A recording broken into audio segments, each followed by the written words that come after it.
and gentlemen, welcome to TC Lounge, where I have different people come on. And today, it's not a disappointment. It's a great one. We got the one and only Laurence E Cameron. I ain't got no sound, you know what I'm saying? No sound, you know, whatever you call it. That's cool. What's going on, man? How you doing? That's going all right. Good to see you, man. Good to see you. Thank you for being here, taking time out your busy schedule, flying with the President Air Force One. I'm just joking. But no, thank you for taking time to, man, do this. You know, you been hanging with us for a little while. You came down here, hung out with us, had a good time, you know, so. Yes, sir. It's good to be here. Yes, sir. So, for those that don't know, we want to catch them up real quick because you was here. It's been a while, but you was here last time. Mm-hmm. So we're gonna go ahead and get into it. So, where to start? Let's see. So, for those that don't know, I didn't give him an introduction. I just gave him his name. I mean, that's all you need. It's a powerful name. Y'all hear the name? Listen, Cameron. It's just bold. but yeah. So he's a movie enthusiast. That's what he told me to say last time. So I'm gonna say it again. He writes scripts. He can act. He does different things in the arts, but his love is definitely for movies. Like, you can ask him anything about movies, he'll tell you. Movies from this era all the way to before you was even born. So he knows his stuff, and he knows technical stuff, and so much more. But we're gonna get into it, and we're gonna let him have the floor. So, again, Laurence. Yes, sir. All right, so we're gonna catch him up. So movies. When was your, I guess, love for music? Music. Listen to me. Movies. My love for movies came when I was around 10 because, you know, I had my mother and my father. They were into they watch movies.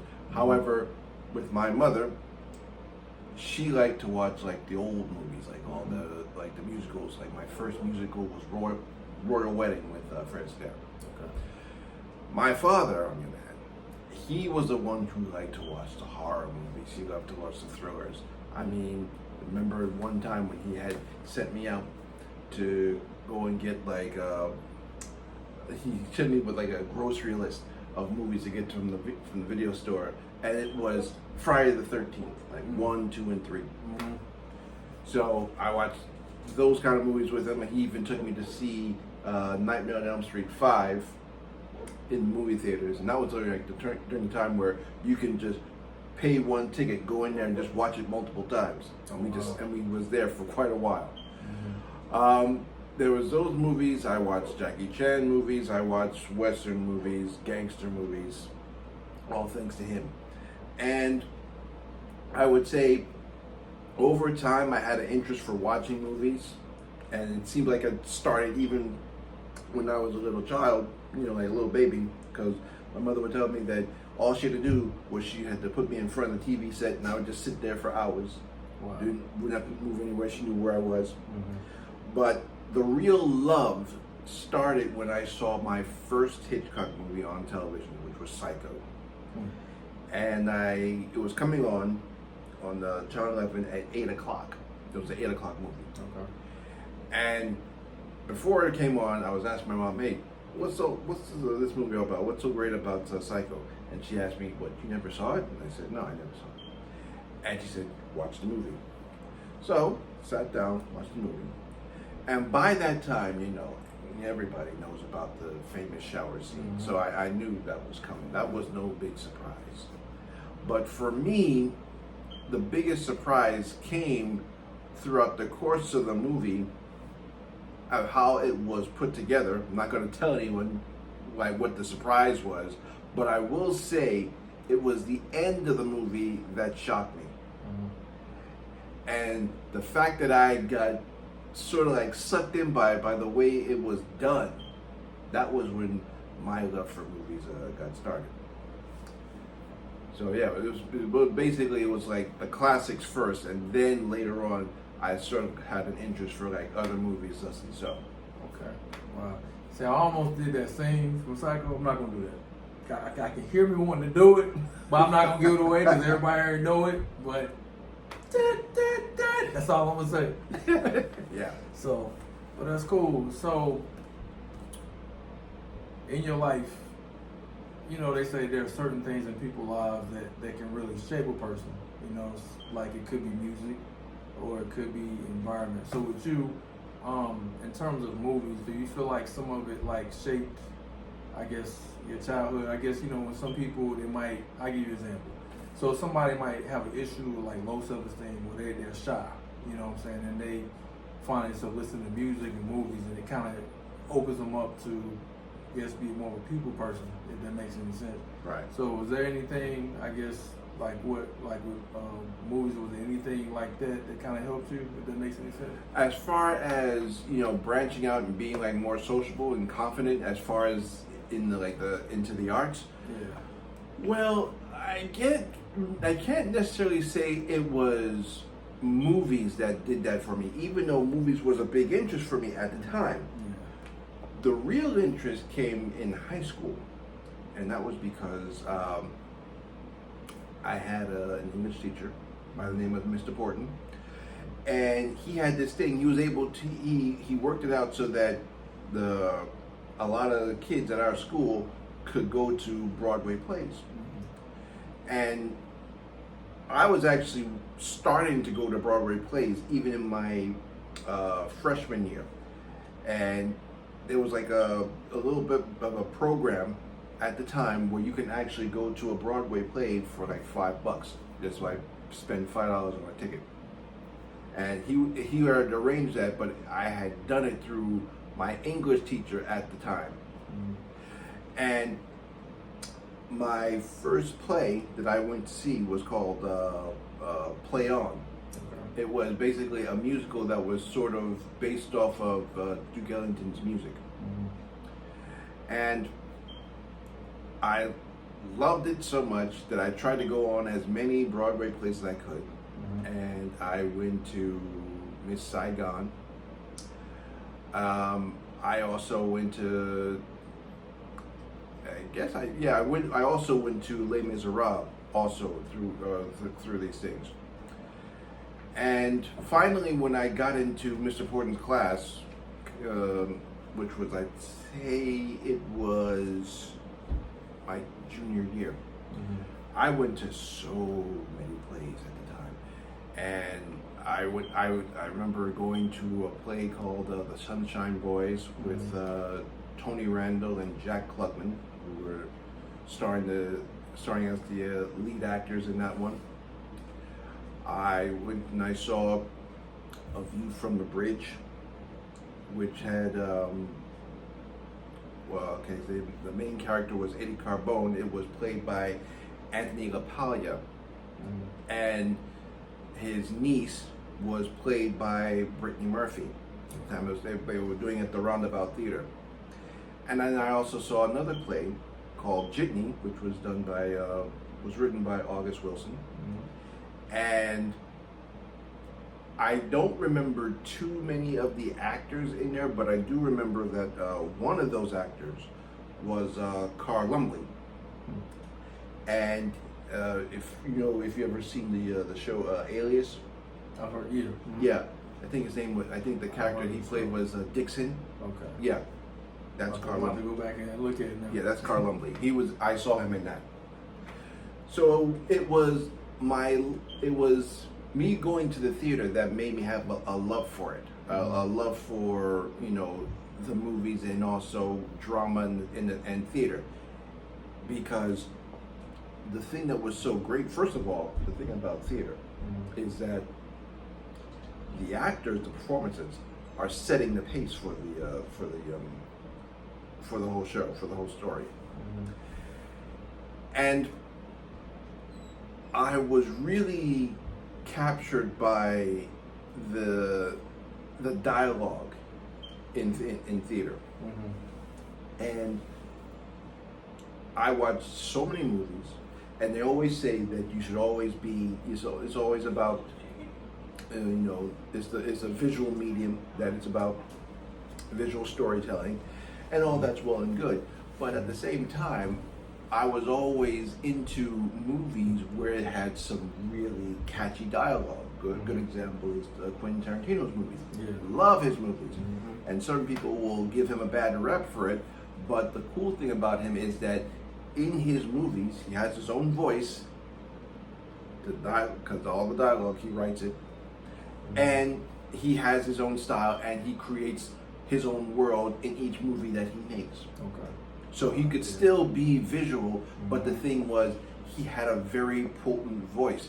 It was great to look at, it was great to hear, and it was also great to look at the same time. And a lot of movies nowadays, you don't see that. You will see like cool visuals, but you don't hear great dialogue. And dialogue, in my opinion, is very important because you get to hear how this person thinks. You hear like it says you have an expression of emotions and an expression of ideas. Right. And I think that was always very valuable. I mean, another good example, we can talk about Quentin Tarantino, but we can also talk about Rod Serling with The Twilight Zone. Yep. Very good when it came to dialogue. And it was, shows like that, when you hear that dialogue, and then you hear like the dialogue in movies like Network, done by Patty Chayefsky. I would look at that and I say, that was just rich entertainment, where it's good visuals but good lines, very good dialogue, because there's power in those words. I mean, even when you hear a speech like from Malcolm X and Martin Luther King Jr., the dialogue is just as important as the visuals. But I only see that in like older movies. So I try to watch movies, at least that in like right now in the modern day. I try to watch movies that's sort of like close to the kind of entertainment that those artists were trying to capture. Like Rod Serling and Patty Chayefsky. Yeah. That was a lot of information. Oh yeah. I was trying to take it in. I'm like, man, I'm trying to write it down. I'm gonna start researching it, but that's interesting. So you said something about dialogue. I heard about dialogue. Now, I'm gonna go back to this. So, in the movies now, do you feel like some of the movies have issues when it comes to dialogue? Well, yes, obviously. Yeah. Because the thing is, they are not really, I would say, they probably put too much of themselves or too much of the modern day in the dialogue, when it should be dialogue that should fit the character. Yep. And the thing is, when you're dealing in terms of character, there's a certain way a character is going to carry themselves, a certain kind of behavior. And the thing is, there are patterns in that behavior. Right. So that's why when you like hear people like saying like they're like a creature of habit, many of us are a creature of habit because we have learned how to conduct ourselves in like day-to-day living, and we learned that from the time we were born up until maybe when we're in our 20s, like going into college. And by the time we like reach our 30s, so to speak, we've already have our kind of behavior down, our patterns of behavior, and we repeat that because that's how we have figured out a way to function in our daily lives, and we just stick with it because it just works for us. If someone like catches us, and sometimes if it's like something that's embarrassing that we do in our daily lives, and other people catch us, we like to try and trip them up and say, "Oh, you think you know me?" And then they'll try to do something else. But the thing is, even that's a pattern, because now you know that somebody's watching. Now you know you got caught, so now you got to do something else, and you're going to keep doing that something else until you think that other person is looking. And when they're not looking, you revert right back to that behavior. So the thing is, that's how human beings function. And the thing is, I feel that a lot of movies nowadays have lost sight of how human beings function. And that's why it's like unbelievable. It's like you're trying to have them say things or do things because you think it's like some sort of proper etiquette, or it's just, like the fashion of the day. But the thing is, I haven't really seen too many movies where you actually will knuckle down and dig deep and try and tell the story of a particular human being that exists in the world. Right. And they're afraid to do that. And I hope I answered your question on that one. Yeah, you did. I was trying to take it all in. I'm like, man, so I'm put it like this. So I feel like, we'll get back to that question. I was gonna say something about dollar. I'm gonna jump to another question. So,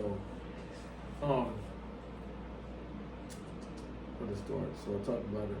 So I want to go back real quick. I was talking about telling, of course, some of the accomplishments you've done. I said one thing we didn't say, but we're saying it now, that you did something on Netflix.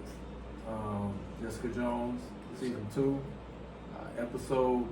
I can't tell you what that was. I'm trying to remember what episode it was. Well, it was probably, Yeah. I probably couldn't go into detail with that anyway. But yes, I was on there.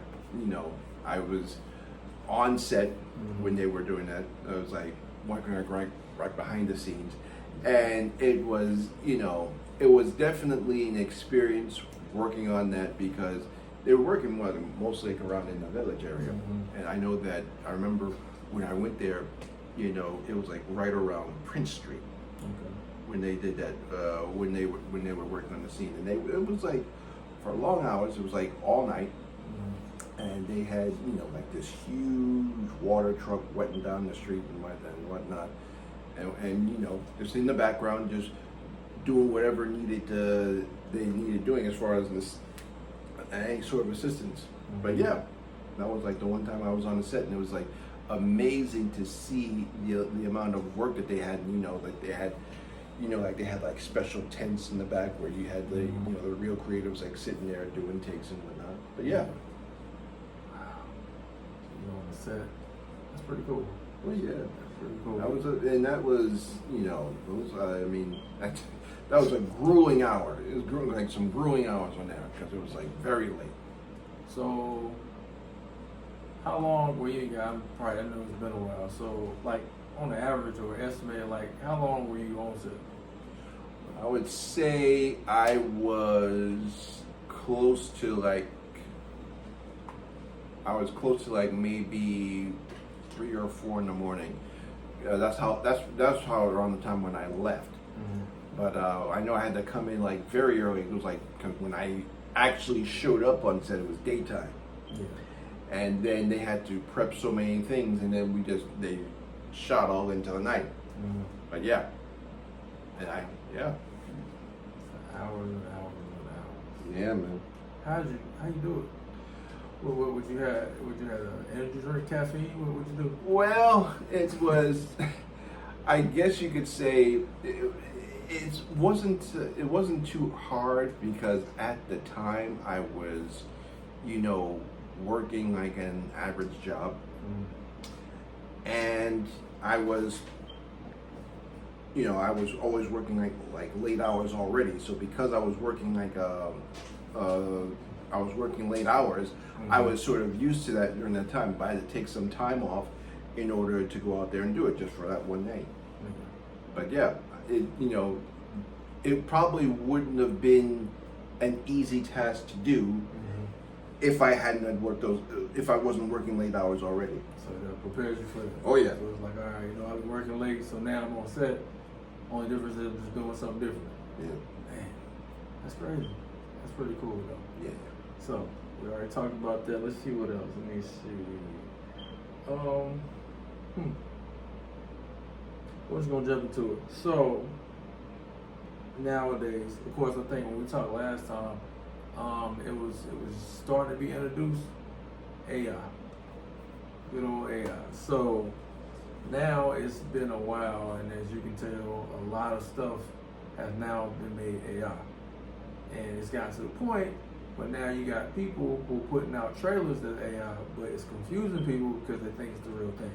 Yeah. And I've seen it happen. I've watched it, and I was like, "Oh man, that's a nice trailer. When did such and such put out a trailer? When did Marvel ain't gonna say, I'm like, I'm like, found out they didn't do it, somebody else did it. So I guess my question is, so with AI now, pretty much there, it's in the midst of movies and anybody can do it. What do you think, or how do you think AI is affecting? That's a good way, because like it's so many. It's a broad question, but I hope I don't know if that makes any sense. Like, well, how do you think AI has changed the movie industry, the movie game, or On the surface, AI is a tool that the industry can use to do certain things, normal jobs that they've already been doing, but they're able to do it a lot faster. So like if you want to do storyboards, yeah, you can do storyboards through AI. If you want to do certain visual effects, you could probably do it faster through AI. And I know that a lot of people are concerned with actors being, replaced with AI characters. That may be so, but right now it's not in that stage yet. So it'll be a while before it'll get there eventually, but it's not there yet, because it's sort of like when the camera moves in an AI image, it's like almost like one directional, so to speak. When you see a lot of these things on on the internet, where you'll do like simple tracking shots here and there, but it can never really move the way a cameraman can move a camera, like it can do like a 180, 360. It doesn't do all that fancy stuff, not yet. It'll do back and forth, side to side, push in, push out, and whatnot. So it just utilizes the flat image, but not the dimensional one. So in that regard, for the for the industry, it's can serve as a tool to do like small jobs faster. Now, for the other folks, the people who don't have all the fancy camera equipment, who have like the backing from Hollywood studios or whatnot, it gives them the means to do work that is just as good as the people who are working in the industry. So let's say, for instance, well, for starters, let's start with just like the basic AI, like ChatGPT. Okay. You want to write a script, and in order to have that script to be authentic, you need some sort of like background information on a certain subject, or maybe even how a person with a certain personality trait will behave, or what they will do, or what sort of resources you could try and find to help it be authentic. ChatGPT can do that. You can ask it questions. You can ask it all sorts of questions. And if you say like for a certain location or a certain procedure, etc., GPT can do that. And I know that in my case, I had written a screenplay, and I utilized the AI engine like that, the ChatGPT. I just use it so I can get a resource. I never really used it to actually just flat out write the screenplay. That's another thing that people are concerned about, where it's like it'll just it'll write an entire screenplay. No, I can't really do that, not yet. But I can say this, like let's say I could write like a terrible sentence in a screenplay. And then I ask a ChatGPT, what's a better way to say the sentence? I could like cut and paste it, put it out there, and it'll still have my intention, what I want to say, but it'll say it in a way where it flows, with proper English, things like that. That's what it can do.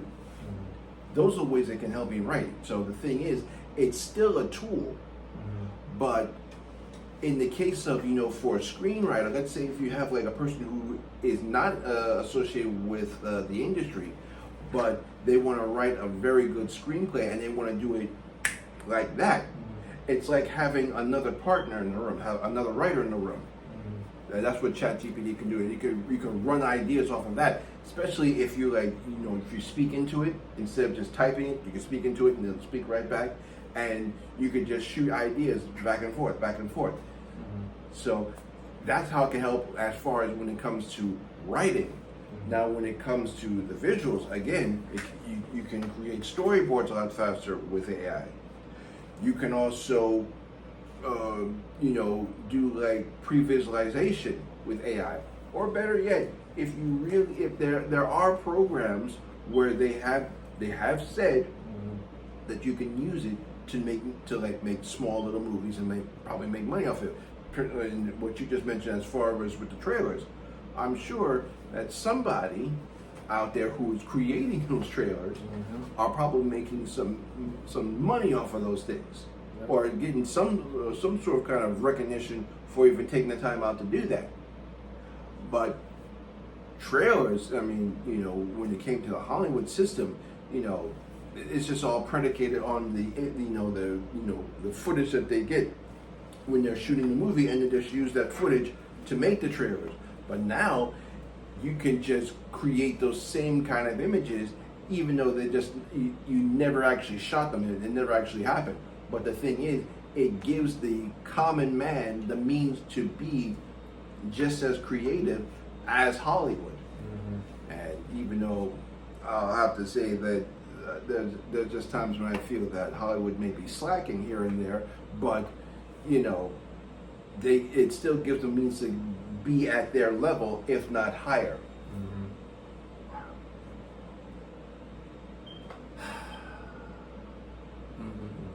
I'm taking this in, that's why I'm looking. So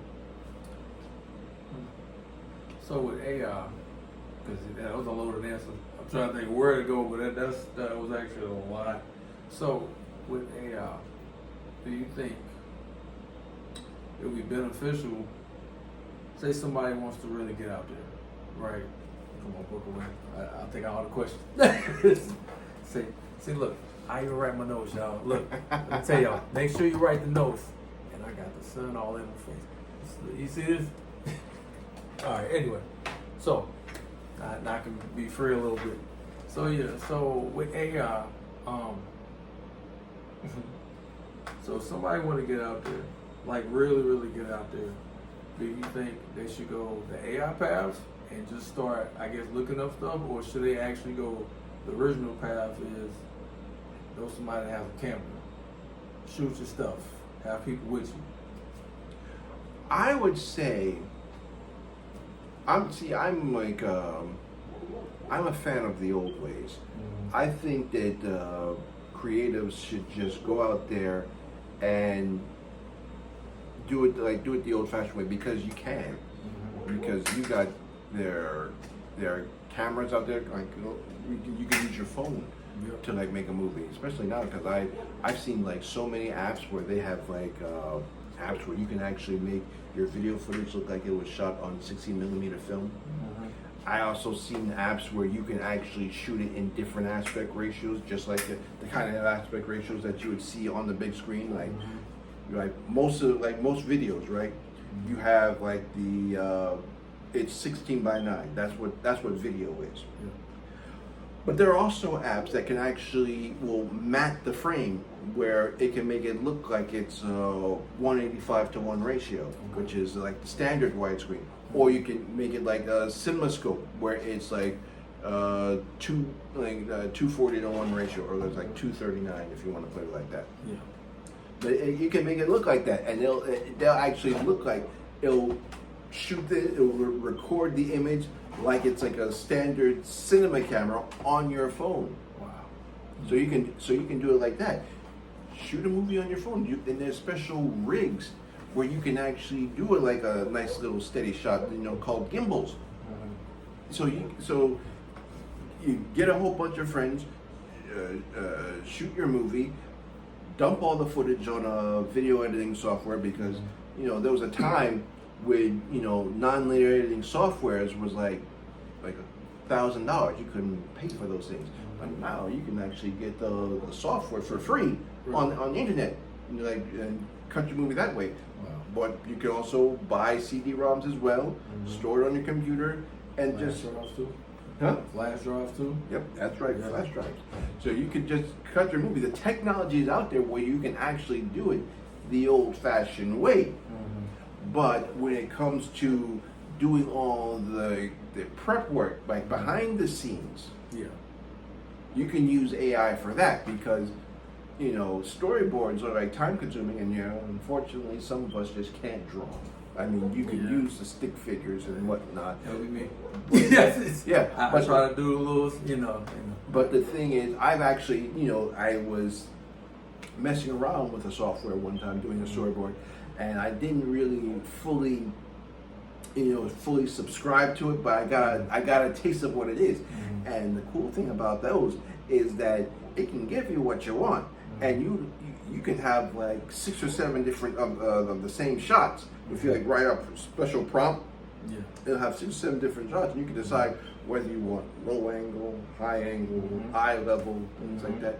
You can do that, and there's also you can create your own music with the AI and whatnot. Yeah.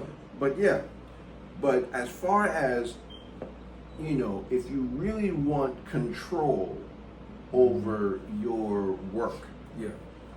do it the old-fashioned way. It's better to do that because if you rely on AI now, you're not really in control. AI is controlling it all. It controls how it all flows, Yeah. and it'll flow in a very mechanical way, not an organic one. Yeah. So that's why I say, right now, it may get there sooner or later, but stick to the old ways right now. Just stick to the old ways because then you'll have more creative control and you'll feel good about yourself when you do that. Y'all heard from him. Stick to the old ways. Now, I will say this: there is nothing wrong with using AI. However, don't let that be like your only way, right?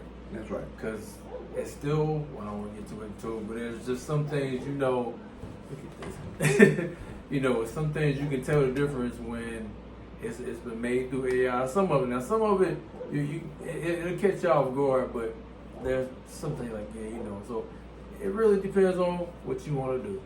So, but yeah, we appreciate it. Thank you. If somebody want to get in touch with you, ask more questions, how can they get in touch with you? Well, I do have a Facebook page. You can like look up my name on that. But I usually will. I prefer like my email address. So it's like my full name. It's like Laurence, spelled with a U. Laurence.Cameron, number 37. Cameron. Yes. That's powerful. Go ahead. Yeah, Laurence.Cameron, number 37 at yahoo.com. Okay. All right. We gotta get you to come back. You know what I'm saying? We appreciate it. If y'all got any questions, put them in the comment. And I didn't even get to say this, but like, comment, subscribe, let people know about it. It's my first episode in a while, so let people know. TC Lounge is back. And thank you, sir. Appreciate it. Thank you. And safe travels back home. Thank you, sir. So, For that. and that's it.